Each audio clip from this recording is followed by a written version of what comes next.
Bem-vindos à nossa edição do NutriPod, o podcast de você, nutricionista, que tem poder e pode modificar sua vida e trabalhar com o que você ama, que é a nutrição. E hoje eu estou aqui com uma pessoa que é a tradução do amor à nutrição, uma pessoa que eu conheço de muito tempo, já tivemos alguns projetos em conjunto, e é um homem, mulherada, é isso mesmo. Bem-vindo, João! Obrigado, Sil. Obrigado pelo convite. João, conta pra gente aqui, muitos de vocês conhecem o João, que é do Mindful Eating, que traz aí uma mescla da nutrição esportiva, e ele vai mostrar pra gente muito do que, como conciliar, né, essa mudança de comportamento alimentar com aquele público que você já trabalha, que você já traz de bagagem na sua carreira. No caso dele foi a nutrição esportiva. Mas antes de tudo, João, faz aí uma apresentação para quem te conhece, recordar aí essa trajetória e conhecer mais. Vamos lá. Sim, eu comecei muito focado na nutrição esportiva, né? Então eu entrei na nutrição motivado pela nutrição esportiva. Eu fiz nutrição para fazer nutrição esportiva, basicamente. Eu fiz a iniciação científica, né, com pesquisa em ratinhos lá, testando glutamina. E aí, fui seu estagiário em 2014, né, pela São Camilo. E foi muito Trabalhando bom. em academias, né, na parte da nutrição esportiva. Exatamente. Aí eu comecei a atender em uma academia, né, acho que eu já fui bem direcionado com esse foco e entrei na pós-graduação em nutrição esportiva. Me ajudou muito a pós-graduação e era realmente isso que eu queria trabalhar naquele momento, trabalhar com o manejo do esporte, atender indivíduos que estavam numa prática esportiva, só que aí entra o Mindful Eating, né, a partir de 2014, 2015, foi quando eu comecei a desenvolver um outro olhar ali para o paciente e tinha muitas dificuldades com os pacientes também, né? Eu falo que o meu primeiro paciente, coitado, assim, 2 horas de consulta, só eu falava, aí chega no retorno, ou ele não volta, ou ele volta e fala, então, não fiz. Aí você fica vendo que tem alguma coisa errada. E aí acho que com o Mindful Eating, aí depois eu fiz a pós-graduação em Mindfulness no Unifesp, e aí tem as formações profissionais em Mindful Eating, né? Elas me instrumentalizaram muito a manejar o comportamento alimentar e como os meus pacientes eram da nutrição esportiva, eu trouxe essa bagagem para eles. Então eu tive que me adaptar ali para aquele público, para levar a abordagem comportamental, o Mindful Eating principalmente, para aquele público da nutrição esportiva. Deu super certo, porque muitos pacientes começaram a ter uma maior adesão ao atendimento, a gente começou a encontrar outras formas de manejar a alimentação, que não ficasse só naquela forma prescritiva, ou baseado somente na composição corporal, no suplemento. E foi isso, assim, foi assim que eu consegui trazer o comportamento alimentar para o esporte, né? E a partir de então, né, desde 2017, dando aula na pós-graduação, para pós em comportamento alimentar, com essas temáticas, comportamento alimentar no esporte, Mindful Eating e assim por diante, né? Essa é a minha trajetória, hoje eu continuo atendendo praticantes, principalmente, atletas, eu não tenho mais nenhum atleta atualmente, mas o público vai mudando também, né? Hoje eu atendo muito mais abordagem comportamental, necessidades comportamentais, do que prática esportiva propriamente dita. Porque no final do dia, seja na academia ou pessoas que praticam atividade física ao ar livre, são gente, né? E gente tem sentimento, traz uma carga emocional importante aí com a comida. E por outro lado, né, as pessoas em geral que procuram você para uma mudança de comportamento, em algum momento quer ter uma meta aí para trazer mais atividade física, mexer o corpo. Então, pessoas, né, que têm vontade de ser mais saudável e que traz o componente da atividade física é cada vez mais frequente, imagino, né? Assim, acho que também tive uma fusão aí na minha trajetória também parecida nesse sentido. Também tive o falatório excessivo e meia gente se aguenta, mas que bom que a gente pode mudar e enxergar de um outro jeito, né? E aí eu te pergunto, que existe, vou aqui lembrar dos meus momentos também com esses esportistas que se acham um pouco atleta, né? Alguns, principalmente quando surgiu, quando explodiu, eu atendi muito corrida de aventura, então as pessoas queriam saber as gramas do carboidrato, e confunde a cabeça do nutricionista, porque às vezes ele acha que trabalhar com a mudança de comportamento, com nutrição comportamental, você não pode trabalhar um olhar também para essa educação, um pouco da educação nutricional, ou um pouco para essa quantificação, né, que ela não precisa ser mandatória, ela não precisa ser uma coisa altamente prescritiva, mas pode ter alguns combinados. O nutricionista que trabalha com mudança de comportamento pode usar, eventualmente, algumas tabelas para explicar essas gramaturas de proteínas, carboidratos. Pode ter cálculo também, né? Então, essa confusão acontece. Tô certa? Sim, acontece, sim. Acho que essa é uma das maiores perguntas, assim. E aí você já traz as duas respostas, né? O que muda para quando a gente trabalha com um atleta, um esportista no comportamento alimentar? Aí eu sempre costumo afirmar isso, né? Que eles têm rotinas diferentes, né? Um treina mais, outro treina um pouco menos, mas no fundo é tudo ser humano, né? Todos eles têm necessidades humanas.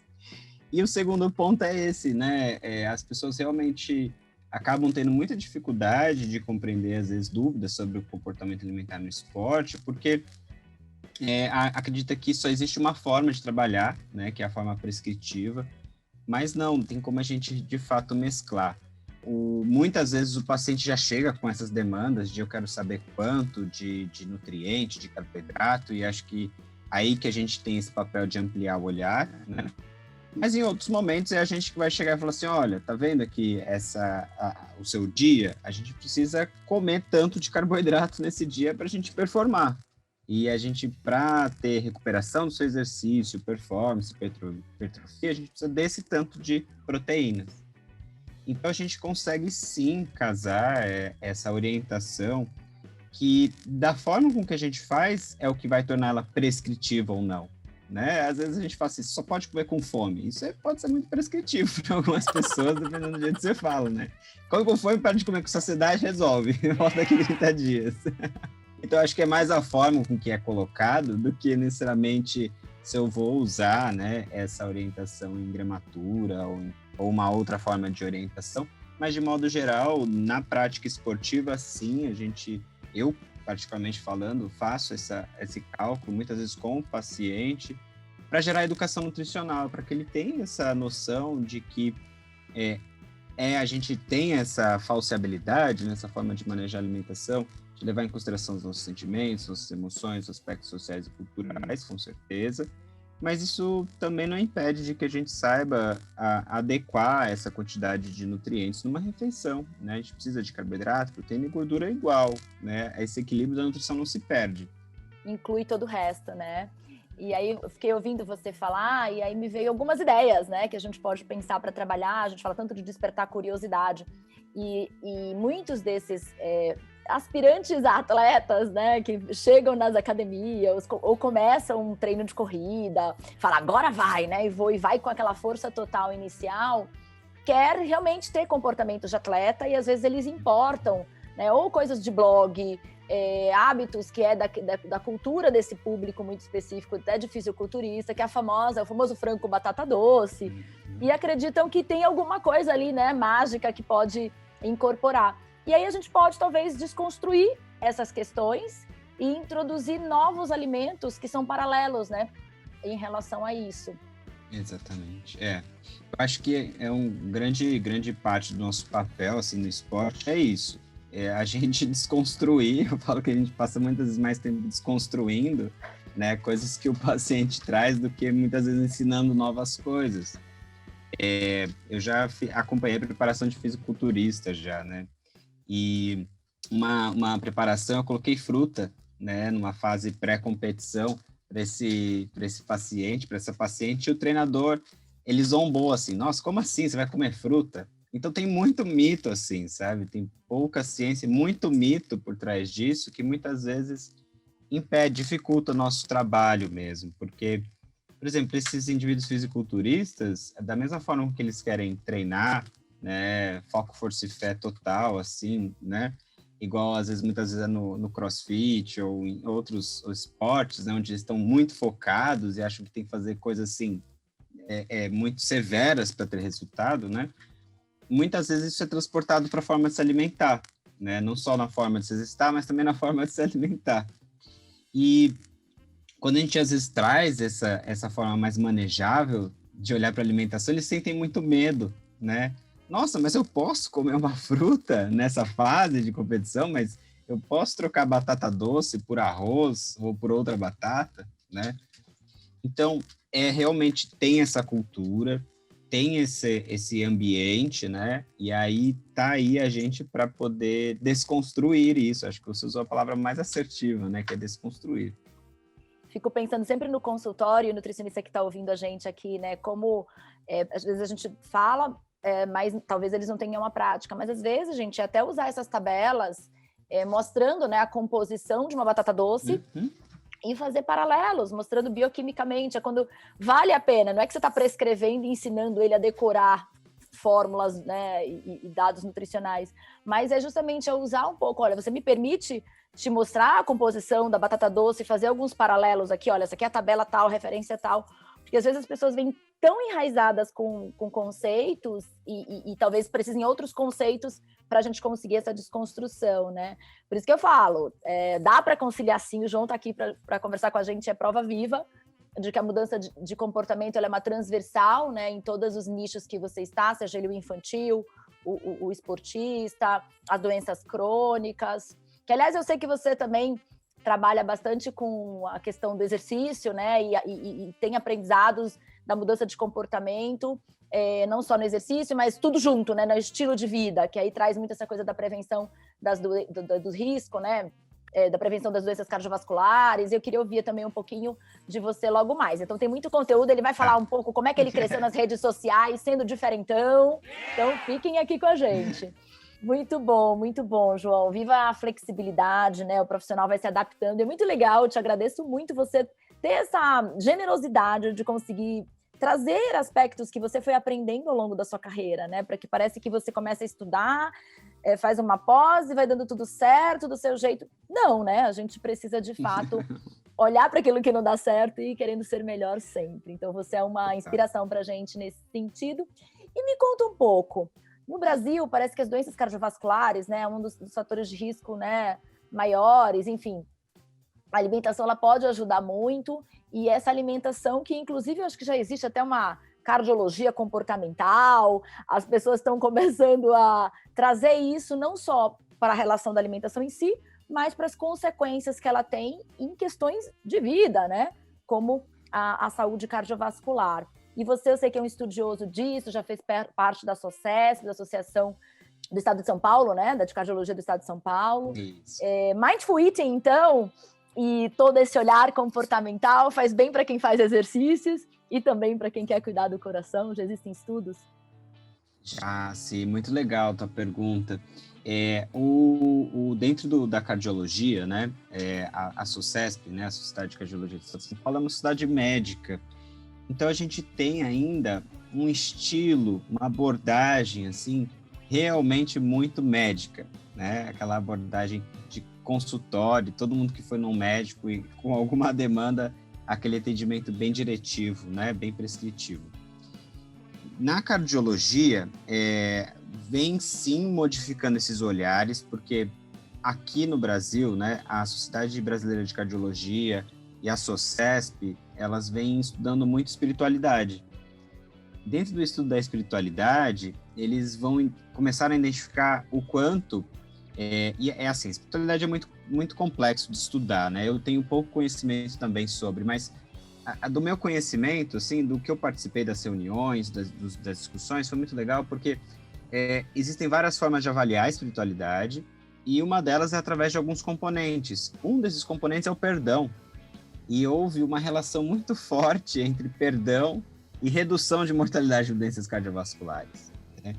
Aqui, quando a gente olha para isso, a gente vê, então, que, de fato, a forma que a gente lida com a vida, né, a forma que a gente lida com a comida, a forma que a gente lida com o exercício, entra em jogo, né, dentro dessa relação de saúde e doença.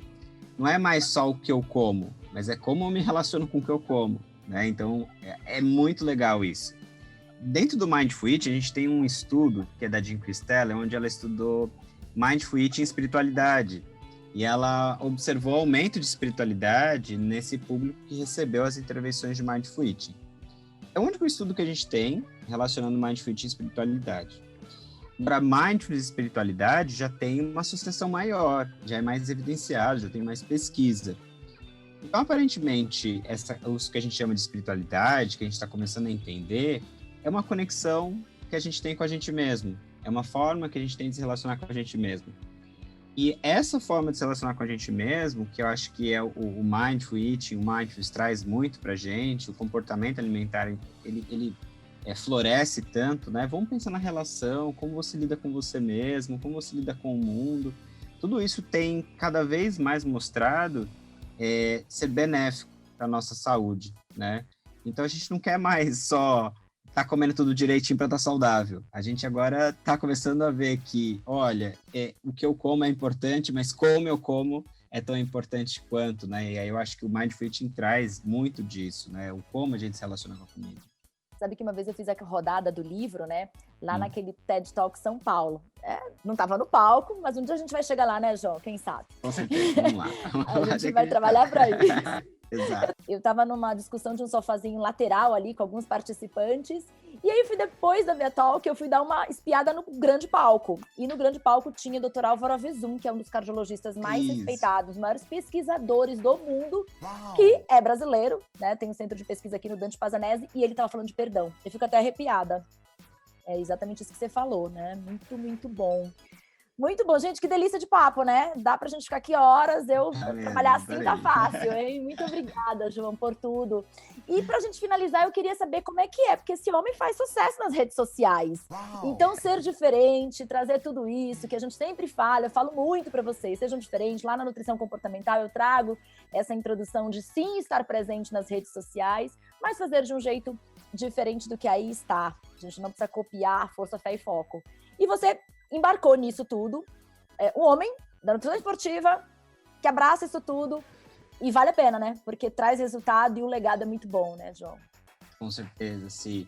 Eu comecei a usar a rede social bem quando em 2015, quando eu comecei a atuar de forma profissional e a gente sabe que houve muitas mudanças no Instagram, né? Antes, tipo, publicar uma foto era não sei quantos mil likes, era comentário, e agora tá tudo muito diferente. Anda danado esse algoritmo.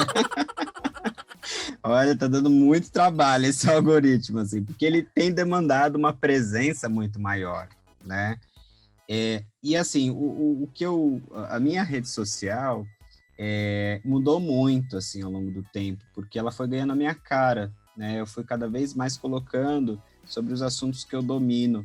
E eu acho que isso é muito importante. Quando a gente vai falar sobre um assunto na rede social, a gente poder falar com confiança mesmo sobre aquele assunto. Muitas vezes a gente tem dificuldade, isso é muito comum, muita gente tem que falar assim, nossa, eu não sei como você consegue fazer stories, né? Mas, para mim, se eu pudesse, eu só fazia stories, não fazia nem post, porque eu gosto de falar, eu tenho muita dificuldade com escrita. Todo mundo me acompanha, já vê uns erros de português nos posts, manda os direct lá, eu falo, gente, é isso que tem para hoje. É o corretor, é o danado do corretor. É o corretor, bota a culpa nele. E assim, eu tenho um ponto assim, em questão com as minhas redes sociais, que eu gosto de produzir conteúdo, né, das minhas reflexões com os pacientes, de conversas, acho que isso me inspira muito, e porque aquela conversa que está rolando ali é uma conversa que rola com vários outros pacientes e que outras milhares de pessoas vão se identificar. E assim, as pessoas se conectam com pessoas, né? Então, eu usava muito artigo científico, era muito cientificado as minhas redes, assim, sabe? E foi muito difícil para mim mudar isso, assim, tentar ter uma linguagem mais próxima do paciente, assim. Minhas redes são voltadas para profissionais, né? Não para pessoas leigas, mas ainda assim essa linguagem acaba beneficiando todo mundo, porque o profissional, ele entende e o paciente público geral também entende. E eu uso muito repost, né? Eu vou só fazer um parêntese aqui, porque eu falo isso direto, né? Porque às vezes o nutricionista, ele tem vergonha de expor o paciente, mas você está contando uma história.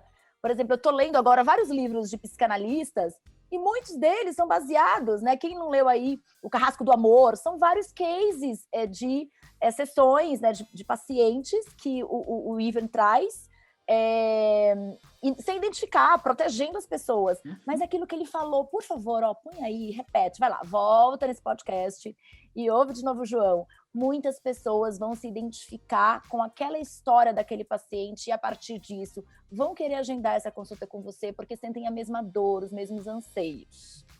Agora deixa você continuar. Ótimo, sim. Não, é muito bom frisar isso, porque eu acho que a gente tem que aparecer mesmo. E aí, já que é para aparecer, né? Vamos lá, João, aqui, ó. Gente, um papo incrível, que é o podcast. Eu vou demorar um tempinho para publicar ele, porque ele tá, assim, sensacional. E é aquela injeção de ânimo para você. No começo do ano, João Motarelli aqui comigo, trazendo muita inspiração e associando, né, nutrição esportiva com tudo que ele estuda sobre Mindful Eating. Não perde. Aliás, você já assistiu os podcasts do Kiwi Lab, do meu consultório de sucesso? Não perde, porque toda quinta-feira é só dar o play. Ó. Boa, sim, boa. Vamos lá. E é isso, assim, aí eu acho que um ponto que eu faço, assim, que me ajuda muito é usar repost, e isso tem duas funções, que é eu não consigo produzir tanto conteúdo, né, e tem conteúdo muito bom de pessoas que faz, assim, que conversa com os mesmos valores que você acredita, as mesmas coisas que você acredita, e eu acho, isso é uma percepção minha, tá, que quando eu trabalho com repost, tira um pouquinho o foco do eu, daquela coisa do eu querer aparecer a qualquer custo, muitas vezes pode ser fica uma relação com o meu seguidor mais gentil mesmo, eu acho, sabe? Eu tenho muito receio, muitas vezes, como eu trabalho com cursos, de ficar só fazendo coisa para anunciar curso, assim, e aí acaba ficando muito... Eu não entrego uma informação, gente. Você sabe que a gente sempre aprende, né? Eu faço esse podcast aqui, eu falo que eu dou aula para meus alunos, eu aprendo com os meus alunos e parceiros. Com certeza. E você sabe que outro dia eu vi de marketing digital que repost pode não ser tão bom, porque você quer dizer que você não tem o conteúdo suficiente. Mas aquilo que você está me trazendo é uma outra visão. Desde que eu produza conteúdo, mas às vezes não é suficiente, eu quero produzir, trazer o repost também, e tem sintonia, parceria, para você que é nutricionista, pode até ser uma estratégia de trazer mais nutricionistas. Sim. Eu vou aderir, hein? Eu vou aderir. Depois eu te conto. Boa leitura, sim. Eu sinto isso, assim. E assim, uma coisa que foi muito difícil, né? Porque, assim, no começo, quando eu ia gravar um stories, eu demorava 1 hora para gravar um stories. Porque as pessoas vão achar, e se não tiver bom, e se eu tiver feito alguma coisa errada, gente, se tiver feito uma coisa errada, a pessoa vai chegar para você e falar assim, olha, tá errado. E aí você vai falar assim, obrigado, aprendi, pronto, acabou, a vida que segue. Não tem como a gente se prender a esses julgamentos, porque a gente está ali também como ser humano, e a gente poder falar dos nossos erros, e tá tudo bem com os nossos erros, é um grande ensinamento que a gente está passando também, né? Então, acho que é isso. Acho que a soma final de tudo ficou isso aí. E você já está fazendo TikTok ou Reels? Não, ainda não. Eu vi esses dias fazer Reels aí, eu falei, meu Deus, preciso de um manual para isso. Que isso? É só vir para cá pro meu consultório de sucesso, que a gente isso aí. João, uma delícia conversar com você. Parabéns pela sua trajetória. Te vi desde o começo, obrigado, a gente fez muita coisa junto. E quero poder continuar sempre próxima de você. Tamo junto, sim. Da sua pessoa e do profissional queridíssimo que você é e competente. Super recíproco, sim. É um prazer estar aqui, viu? Deixa pra gente como é que a gente encontra você nas redes sociais. O link do seu curso vai ficar aqui, vai mandar um e-mail. Aliás, você recebe os e-mails do meu consultório de sucesso, a gente anuncia todos os podcasts, vem com link, tudo para você continuar em contato com esses profissionais que eu apresento, trago para vocês aqui com tanto conteúdo muito bacana. Conta aí, João. Bom, meu Instagram é @joaomotarelli, _nutri. E lá no meu Instagram, você vai ter o Linktree lá, onde você vai ter todos os cursos, né? E o meu site, www.joaomotarelli.com.br, e lá tem mais informações sobre mim, formas de contato, sobre os cursos. Então, fico à disposição aí nesses 2 canais. E o meu e-mail, que está ali também nas redes, pode ficar à vontade para me mandar mensagem e fazer contato. Muito bom. Então, você que curtiu o NutriPod com o João Motarelli e quer continuar esse papo, vai lá nas redes sociais, no Linktree, e acessa o João, que é essa doçura, esse encanto de nutricionista que faz e acontece e traz poder aqui para vocês. João, muito obrigada, viu? Obrigado, Ci. Obrigado. Foi um prazer estar aqui. Espero que vocês tenham gostado do nosso bate-papo e que a gente possa inspirar cada vez mais pessoas, todos nós.